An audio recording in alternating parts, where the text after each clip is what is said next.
Sekejap.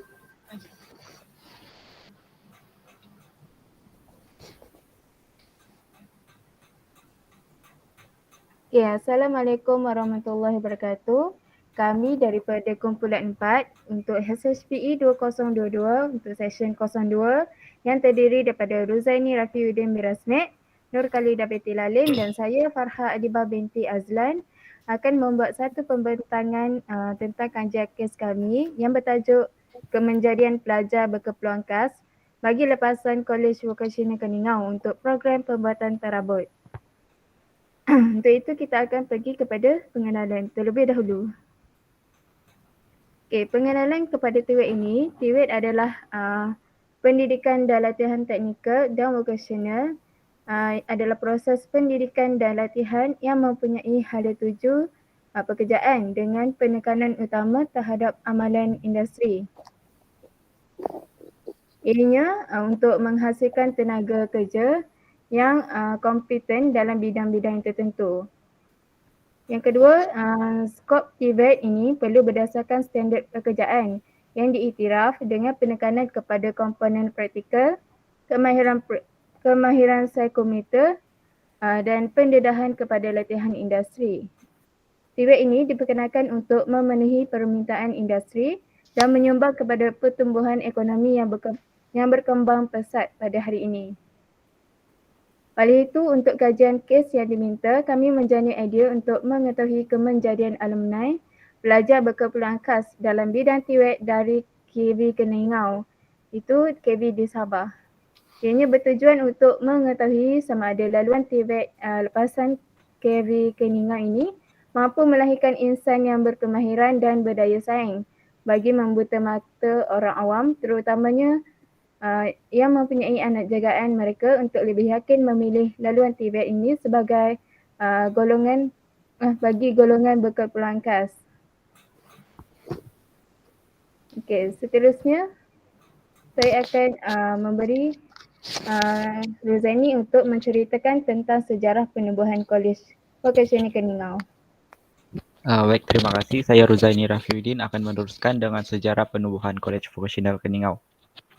Okey, institusi ini mula beroperasi pada bulan April 1980 dengan seramai 11 orang tenaga pengajar, 95 orang murid dan 7 bidang kursus. Pada tahun 1998, aliran sekolah ini telah ditukar kepada aliran teknik. Selepas itu bertukar lagi pada tahun 2010 iaitu kepada aliran sekolah vokasional sepenuhnya. Kembali kepada Sekolah Menengah Vokasional Keningau dan pada tahun 2013 institusi ini dinaik taraf kepada Kolej Vokasional Keningau yang menawarkan program sijil vokasional Malaysia yang menjurus kepada diploma vokasional serta sijil kemahiran Malaysia. Ini adalah aliran pelajar perdana iaitu pada tahun 1980 pelajar-pelajar mengambil sijil pelajaran vokasional Malaysia. Pada tahun 1998 pelajar akan mengambil sijil pelajaran Malaysia iaitu aliran teknik dan pada tahun 2010 sekolah ini kembali kepada Sekolah Menengah Vokasional dan mengambil sijil pelajaran Malaysia Vokasional SPMV. Dan pada tahun 2013 penjenamaan semula Sekolah Menengah Vokasional kepada Kolej Vokasional.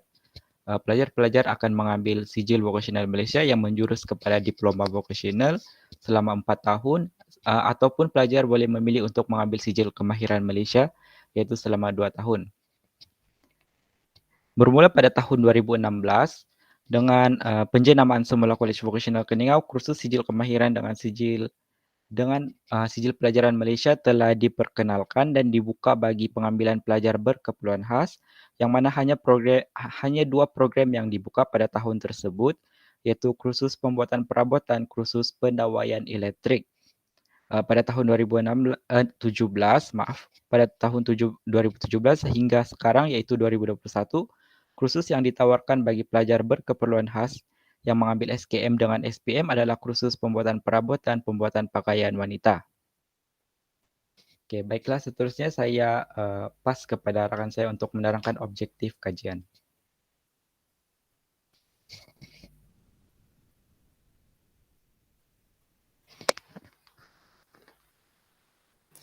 Farha mute. Okey, maafkan saya.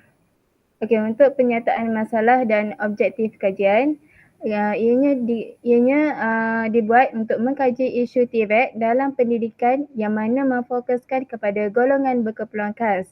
Okey, golongan ini masih diragui dengan kemahiran mereka dalam TVET. Dan terdapat juga beberapa ibu bapa yang masih meragui kebolehan dan kemahiran yang ada pada anak mereka.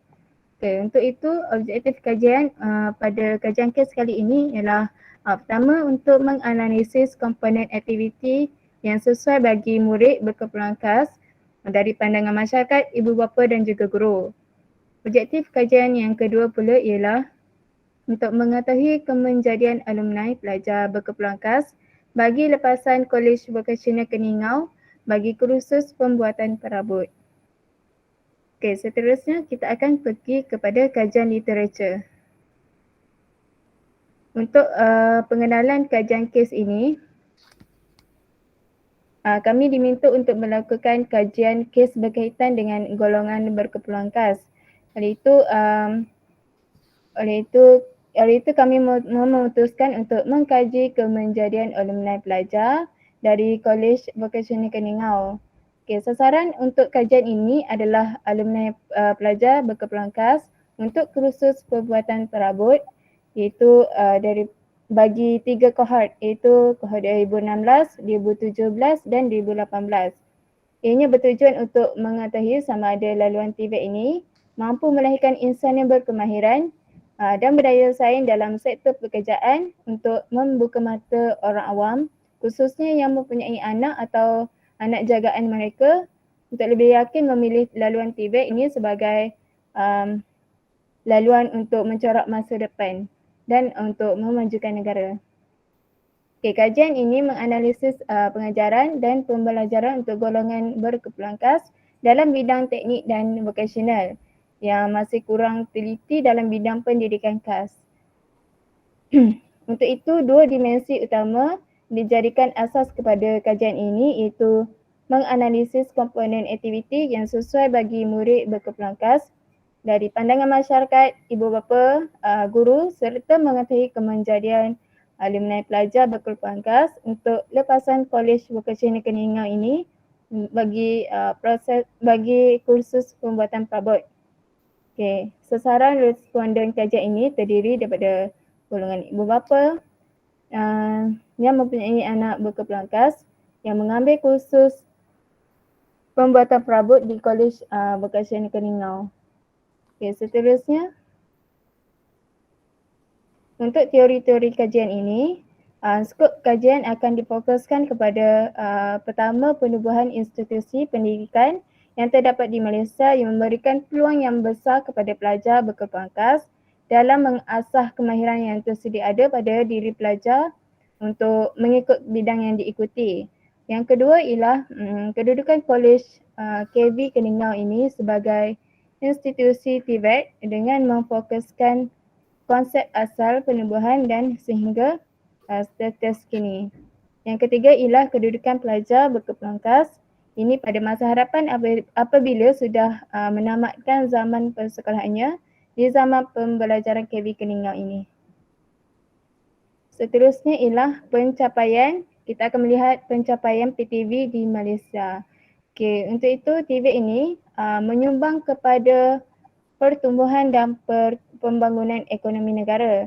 Ianya diiktiraf di bawah wawasan kemakmuran bersama sebagai salah satu pemboleh daya yang dapat menyumbang ke arah pembentukan negara. Hakikatnya TV ini melahirkan ramai graduan yang berjaya dalam bidang diceburi. Okay, jiwa bagi individu TV ini adalah kreatif, bermula dari hati ingin membuat sesuatu kemudian menggunakan minda untuk menghasilkan penciptaan tersebut. Peningkatan jumlah kenderaan yang gandingan 3 ciri sebagai individu TV ialah hands on dan hands on. Okay, industri automotif di Malaysia semakin berkembang sambahan hari dan berdaya saing walaupun dunia kini berhadapan dengan pandemik COVID. Okay, seterusnya kita akan pergi kepada slide seterusnya, pencapaian PTV secara global.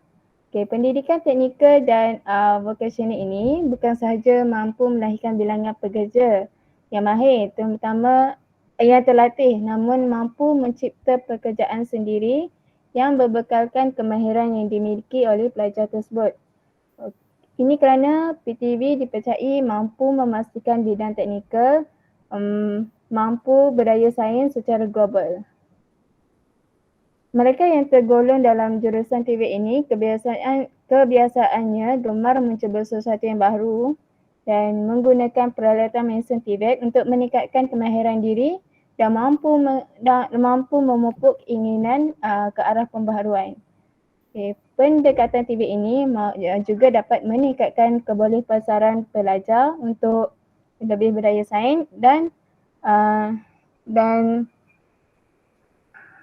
mendapat tempat dalam kalangan industri khususnya. Okay, sudah sampai masanya TVET ini diperkenalkan secara menyeluruh di semua universiti di negara selain membuat MOU bersama negara-negara industri untuk bertukar kepakaran dan teknologi dalam membangunkan ekonomi sesebuah negara. Okay, seterusnya kita akan bergerak kepada SDG 5 yang akan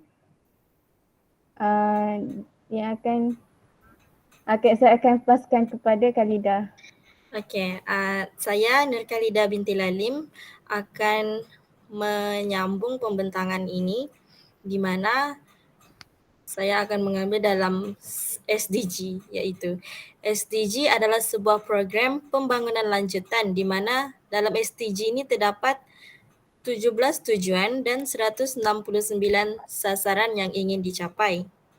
SDG ini merupakan sebuah agenda pembangunan dunia yang bertujuan untuk kesejahteraan manusia, di mana agenda ini telah diperkenalkan pada 21 Oktober 2015 yang menggantikan MDG iaitu Millennium Development Goals. Setiap sasaran dalam SDG ini negara kita akan cuba capai menjelang tahun 2030. Dan SDG mempunyai beberapa tujuan tertentu, antaranya ialah menjamin kehidupan yang sehat serta mendorong kesejahteraan bagi semua orang pada pelbagai peringkat usia. Jika kita lihat dalam SDG ini sangat mementingkan kesamarataan seperti setiap lelaki dan wanita perlu diberikan pendidikan secara saksama. Semua peringkat usia berhak untuk mendapatkan pendidikan yang berkualiti dan pembelajaran sepanjang hayat dan lain-lain. Seterusnya, SDG ini juga bertujuan untuk melupuskan secara terus kadar kemiskinan di semua negara.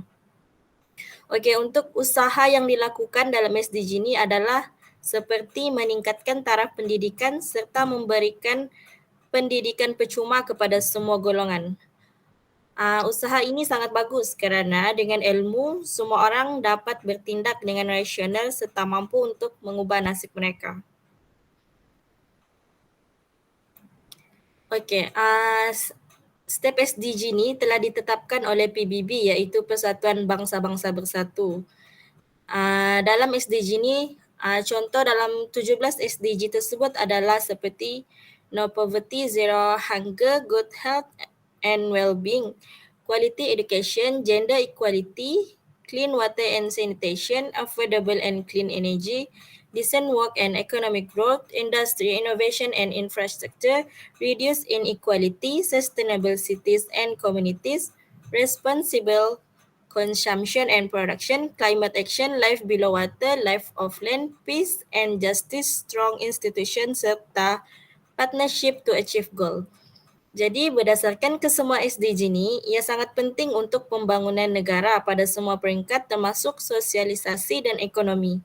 SDG ini sangat penting kerana ia merupakan sebuah platform yang digunakan oleh PBB iaitu Persatuan Bangsa-Bangsa Bersatu untuk memantau setiap negara dalam pelaksanaan pembangunan mereka di seluruh negara.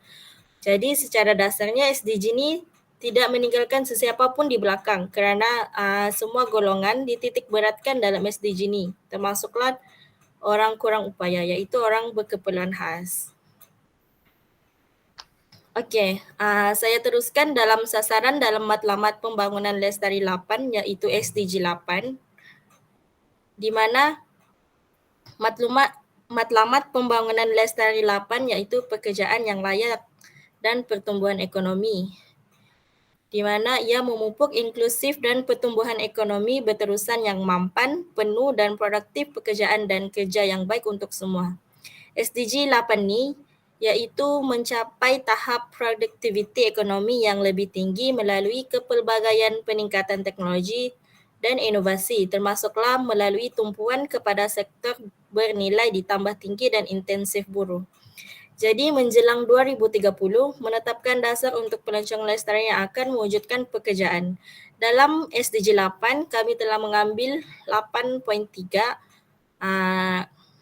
berkait dengan kami punya kajian kes, iaitu mempromosikan dasar berorientasikan pembangunan yang menyokong aktiviti produktif, penciptaan pekerjaan yang layak, keusahawanan, kreativiti dan inovasi. Seterusnya kami juga mengambil SDG 8.5 di mana pekerjaan penuh dan pekerjaan yang layak dengan gaji yang sama, iaitu memfokuskan dan menekankan bahawa menjelang 2030 mencapai pekerjaan penuh dan produktif dan pekerjaan yang layak untuk semua wanita dan lelaki, termasuk untuk orang muda dan orang kurang upaya dengan gaji yang sama untuk kerja dengan nilai yang sama. Okey, jadi SDG 8 ni melalui sasaran yang dinyatakan banyak memfokuskan kepada kebaikan dan manfaat yang akan diperoleh oleh golongan kurang upaya melalui sistem pendidikan TVET dalam menerajui alam pekerjaan.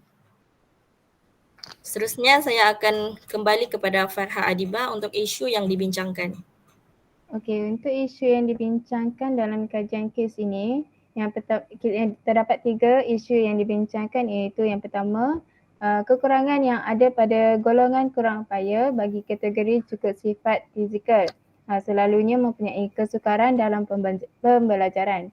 Okey, isu yang kedua ialah mengenai kajian tinjauan ini dibuat dalam kalangan ibu bapa ataupun penjaga dan mereka masih meragui tentang pemilihan laluan TVET sebagai laluan anak-anak mereka untuk masa hadapan. Okey, yang ketiga ialah menunjukkan sebilangan ibu bapa ini tidak menyedari tentang kewujudan aliran kemahiran di Kolej Vokasional Keningau bagi pelajar berkeperluan khas. Seterusnya ialah kita akan pergi kepada metodologi kajian. Okey, baiklah. Seterusnya saya akan meneruskan dengan metodologi kajian. Kajian kes ini telah memilih sebuah premis kajian di sebuah institusi pendidikan di bawah naungan Kementerian Pendidikan Malaysia, KPM, iaitu Kolej Vokasional Keningau atau dalam singkatannya KVKEN, yang terletak di daerah Keningau, iaitu sebuah daerah yang terdapat di negeri Sabah. Kaedah pengutipan data adalah melalui penelitian dokumen dengan menghubungi pensyarah atau tenaga pengajar yang berkaitan di KVKEN. Responden yang dipilih adalah daripada galangan alumni pelajar pendidikan khas KVKEN bagi kursus pembuatan perabot bagi 3 kohort, iaitu kohort 2016, 2017 dan 2018. Pemilihan 3 kohort bagi kajian yang dijalankan adalah disebabkan hanya 3 kohort ini sahaja yang selesai menamatkan pengajian mengikut sistem pendidikan yang baru, iaitu sistem persijilan sijil kemahiran Malaysia tahap 2 bagi kursus pembuatan perabot. Kaedah analisis data adalah melalui kaedah kualitatif, iaitu data yang diperoleh daripada teks borang soal selidik yang diedar secara atas talian akan dipindahkan kepada penulisan ilmiah serta maklumat data pelajar dalam bentuk Excel yang diperoleh daripada tenaga pengajar yang terlibat. 8.2 adalah kaedah pengutipan data, iaitu melalui borang soal selidik Google Form untuk tinjauan awal kajian. Seterusnya, kami menghubungi pensyarah Kolej Vokasional Keningau untuk mendapatkan data-data pelajar yang berkaitan. Dan akhir sekali adalah data mentah daripada pensyarah yang dihubungi untuk dianalisis. Okay, ini adalah borang soal selidik bagi tinjauan awal yang telah kami lakukan, iaitu responden yang diperolehi melalui borang soal selidik yang telah diedarkan kepada masyarakat secara rawak serta dengan bantuan pensyarah Kolej Vokasional Keningau kepada ibu bapa pelajar berkeperluan khas seramai 31 responden diperolehi bagi tinjauan awal kajian yang hendak dikaji, di mana 74,2% adalah terdiri daripada responden kalangan ibu, 16,1% pula responden kalangan ayah, manakala selebihnya 9,7% adalah responden daripada kalangan penjaga. Status anak atau anak jagaan responden adalah seramai 87,1% masih belajar, 3,2% bekerja dan selebihnya ialah iaitu 9,7% dalam kategori lain-lain. Seterusnya adalah umur anak atau anak jagaan responden, yang mana individu-individu ini terdiri daripada golongan yang berkeperluan khas. Menunjukkan bahawa responden adalah dari sekitar umur 12 sehingga 20-an. Seterusnya adalah data kategori kelainan upaya atau keistimewaan anak atau anak jagaan responden, yang mana menunjukkan 51,6% adalah daripada kategori masalah pembelajaran, 22,6% adalah masalah pertuturan, 6,4% adalah ketidakupayaan fizikal dan selebihnya 19,4% adalah dalam kategori lain-lain. Seterusnya adalah merupakan soalan pertama bagi tinjauan kajian, iaitu kekhawatiran responden akan masa depan anak atau anak jagaan mereka. Data menunjukkan peratusan tertinggi pada jawapan ya, iaitu sebanyak 96,8%, manakala selebihnya 3,2% menjawab mungkin. Lazimnya setiap ibu bapa menginginkan yang terbaik buat anak mereka. Maka tidak heranlah jika peratusan responden yang khawatir akan masa depan anak mereka adalah tinggi. Soalan yang 2 pula adalah mengenai kesan kepada anak atau anak jagaan responden dalam pencapaian akademik dalam kekurangan yang ada pada diri anak atau anak jagaan mereka. Data menunjukkan peratusan tertinggi yang menjawab ya, iaitu sebanyak 83,9%, manakala selebihnya 16,1% pula menjawab tidak. Ini adalah sebab-sebab yang menyokong kepada jawapan responden pada jawapan 2 yang dijawab berdasarkan ya atau tidak. Seterusnya adalah soalan yang berkaitan dengan pandangan responden untuk membenarkan anak atau anak jagaan mereka sekiranya diberikan peluang untuk mengikuti kursus kemahiran secara percuma. Data menunjukkan 83,9% menjawab ya, manakala 12,9% menjawab mungkin, manakala 3,2% pula menjawab tidak. Ini adalah pandangan dan pendapat responden mengenai jawapan yang telah diberikan sebentar tadi. Dan ini merupakan soalan yang terakhir daripada borang tinjauan yang diedarkan, iaitu kesedaran orang awam akan kewujudan pusat latihan kemahiran, iaitu college vocational bagi murid berkeperluan khas. Data menunjukkan 74,2% mengetahui kewujudan institusi ini menerima pelajar berkeperluan khas, manakala selebihnya 25,8% menjawab tidak, yang mana mungkin kurangnya pendedahan mengenai institusi ini. 8,2,3 merupakan cara kami menghubungi pensyarah atau tenaga pengajar untuk mendapatkan data-data pelajar alumni. Ini adalah data mentah daripada pensyarat atau tenaga pengajar college vocational bagi 3 kohort, iaitu 2016, 2017 dan 2018 bagi program yang sama, iaitu program pembuatan perabot. Berdasarkan data yang diperolehi, sebanyak 47,06% alumni berkeperluan khas yang menyambung pengajian, iaitu di Politeknik Kota Kinabalu, Sabah, mengambil sijil Politeknik bidang catering dan perhotelan, manakala selebihnya 52,94% alumni memilih untuk bekerja, iaitu bekerja dengan majikan dan bekerja sendiri.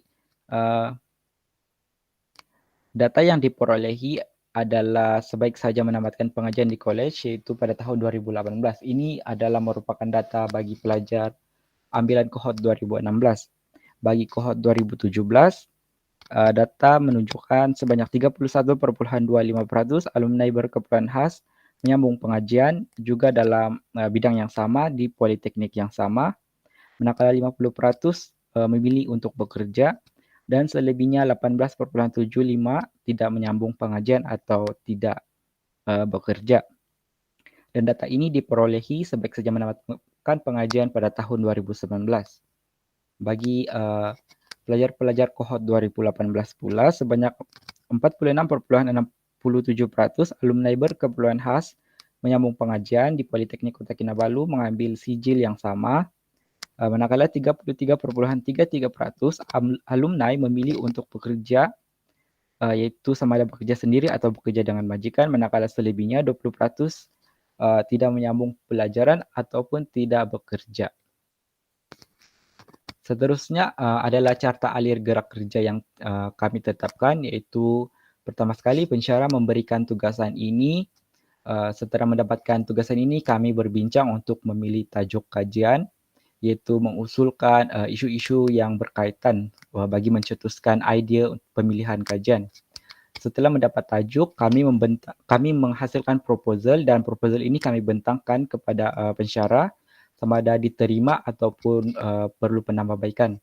Setelah proposal ini diterima, kami seterusnya meneruskan proses ini dengan menghubungi pensyarah untuk mendapatkan data, mengedarkan borang tinjauan, seterusnya setelah mendapat data itu kami analisis untuk dibuat laporan. Seterusnya 9 adalah cadangan penyelesaian efektif. Okay, penyelesaian efektif di sini ada 3, iaitu pertama sekali kualiti pendidikan. Pandangan ibu bapa dan masyarakat perlu ditingkatkan melalui keterlibatan institusi dan penglibatan pelajar terlibat kerana terdapat peluang yang lebih baik khususnya bagi golongan berkeperluan khas dalam melakar masa depan yang lebih cerah melalui pendidikan TVET. Selain itu, fleksibel. Sistem pendidikan yang fleksibel perlu dirancang melalui penawaran program TVET bagi memfokuskan lagi golongan ini dengan lebih baik. Iaitu institusi perlu memberikan peluang kepada pelatih untuk mengembangkan potensi dengan kepelbagaian aktiviti yang boleh menyerlahkan bakat. Dan akhir sekali adalah tenaga pengajar, iaitu memastikan tenaga pengajar terdiri daripada mereka yang mahir dan berpengalaman, iaitu peranan dan kompetensi sebagai pengajar penting bagi menghasilkan tenaga kerja yang berketerampilan dan sesuai dengan kehendak pembangunan negara dapat dilaksanakan dengan baik dan berkesan. Seterusnya rakan saya akan meneruskan dengan rumusan.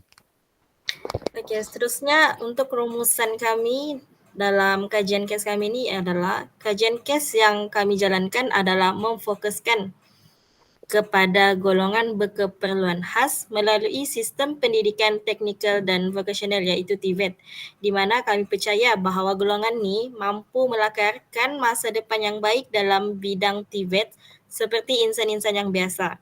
Kajian ini memerlukan kami untuk menghubungi pensyarah Kolej Vokasional Keningau bagi mendapatkan data yang diperlukan disebabkan kaedah pengutipan data kami adalah melalui penelitian dokumen.